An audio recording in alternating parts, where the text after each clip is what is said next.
ഉയ്യോണ്ട് ദൈവമേ കൊച്ചു വിരൽ കുടിക്കുന്നു. എടുത്ത് മാറ്റ്. അങ്ങനെ അതിന് നേരത്തെ വല്ലതും കൊടുക്കണ്ടേ? പിന്നെ വിശക്കുമ്പോ മാത്രമല്ല, ഓർക്കം വന്നാലും ഒരു സെക്യൂരിറ്റി ഫീൽ കിട്ടാനും ഒക്കെ വേണ്ടിയിട്ട് പിള്ളേർ വിരൽ കുടിക്കും. അത് അവരുടെ ഹാൻഡും ബ്രെയിനും തമ്മിലുള്ള കോർഡിനേഷൻ കറക്റ്റ് ആവുന്നതിന്റെ ലക്ഷണം കൂടിയാണ്. എന്ന് വെച്ചാൽ അത് അവരുടെ ഒരു മൈൽ സ്റ്റോൺ ആണ്. അപ്പൊ നമ്മൾ എപ്പോഴും ഈ വിരലെടുത്ത് മാറ്റി പിള്ളേർക്ക് വരുന്ന സ്ട്രെസ് കൊടുക്കേണ്ട ഒരു ആവശ്യമില്ല. പിന്നെ ഒരു പ്രീ സ്കൂളിൽ പോകുന്ന സമയത്ത് നമ്മുടെ ശരിക്കുള്ള പെർമനന്റ് ടീത്ത് വരുന്ന സമയത്തും ഈ ഹാബിറ്റ് മാറിയില്ലെങ്കിൽ അന്നൊരു ഡെന്റിസ്റ്റിയോ പീഡിയാട്രീഷ്യനോ കൊണ്ട് കാണിച്ചാൽ തീരാവുന്ന പ്രശ്നമുള്ളൂ. അപ്പൊ നമ്മൾ ഇതൊക്കെ കണ്ടോണ്ട് ചുമ്മാ ഇരിക്കണായിരിക്കും. അയ്യോ ചുമ്മാ ഇരിക്കൊന്നും വേണ്ട, കൊച്ചിന്റെ കൈ ഇടയ്ക്കിടയ്ക്ക് കൈ കൊടുക്കുന്നത് ഹൈജീനിക്കായിട്ടിരിക്കണ്ടേ, നല്ല കുടിക്കുന്നല്ലേ.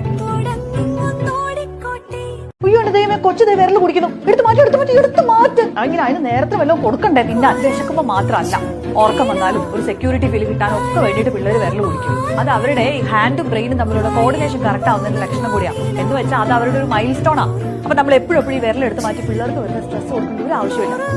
പിന്നെ ഒരു പ്രീ സ്കൂളിൽ പോകുന്ന സമയത്ത് നമ്മുടെ ശരിക്കുള്ള പെർമനന്റ് ടീത്ത് വരുന്ന സമയത്തും ഈ ഹാബിറ്റ് മാറിയില്ലെങ്കിൽ അന്നൊരു ഡെന്റിസ്റ്റിയോ പീഡിയാട്രീഷ്യനോ കൊണ്ട് കാണിച്ചാൽ തീരാവുന്ന പ്രശ്നമുള്ളൂ. അപ്പൊ നമ്മൾ ഇതൊക്കെ കണ്ടോണ്ട് ചുമ്മാ ഇരിക്കണായിരിക്കും. അയ്യോ ചുമ്മാ ഇരിക്കൊന്നും വേണ്ട, കൊച്ചിന്റെ കൈ ഇടയ്ക്കിടയ്ക്ക് കൈ കൊടുക്കുന്നത് ഹൈജീനിക്കായിട്ടിരിക്കണ്ടേ, നല്ല കുടിക്കുന്നല്ലേ.